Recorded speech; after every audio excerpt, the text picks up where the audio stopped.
Hello everyone, welcome to my kitchen. I'm Velmore.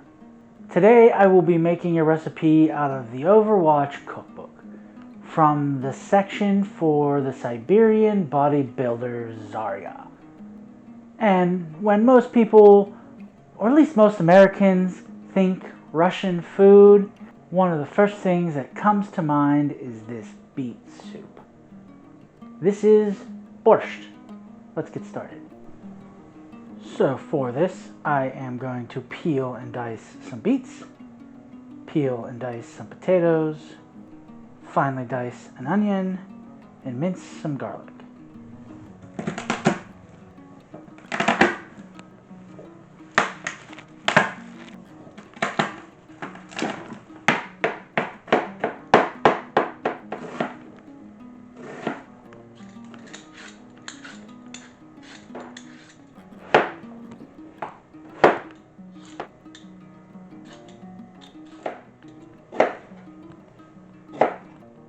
The beets are going to stain your hands pretty good, so you may want to use gloves.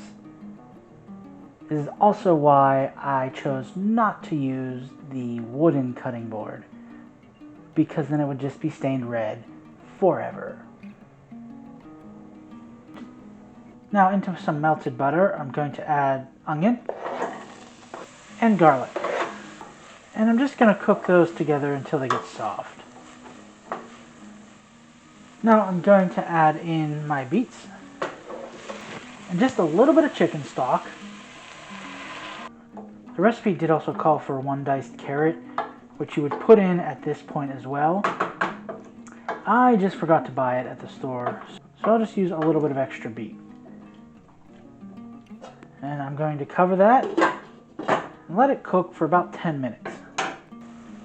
Now after letting this cook for a bit, I'm going to add some fresh dill, the potatoes, a little bit of sugar, some red wine vinegar, and more chicken stock. And one of the things I have noticed, not just with this cookbook, but some of the other ones I've been doing, they don't always tell you to season things as you're cooking with salt and pepper. Right now would be a great time to add some salt, because you're not likely going to get much from the chicken stock, and there's just no other salt in here.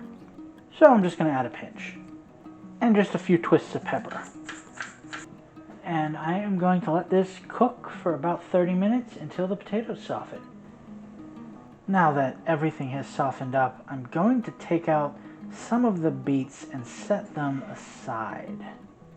I'm now going to add in a big dollop of sour cream, potentially adding more to adjust the color of this.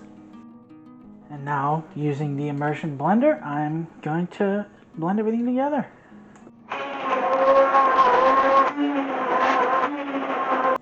Now I'm going to return the beets,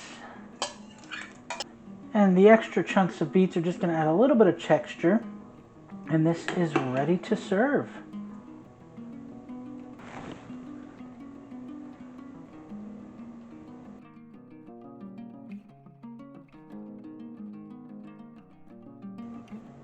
This was wonderful. I love beets, and this was just a bowl full of that earthy and sweet deliciousness that I love from beets. You could tell the dill was there. It was noticeable throughout and wasn't overpowering, and the sour cream supplied just that slight hint of creaminess that, along with the starch from the potatoes, helped this flavor to coat your mouth while you're eating it. I hope you enjoyed. You can follow me on Instagram at Chef Velmore. I'll have the link in the description of the video. Thanks for watching. Like, subscribe, and come on back next week for another recipe.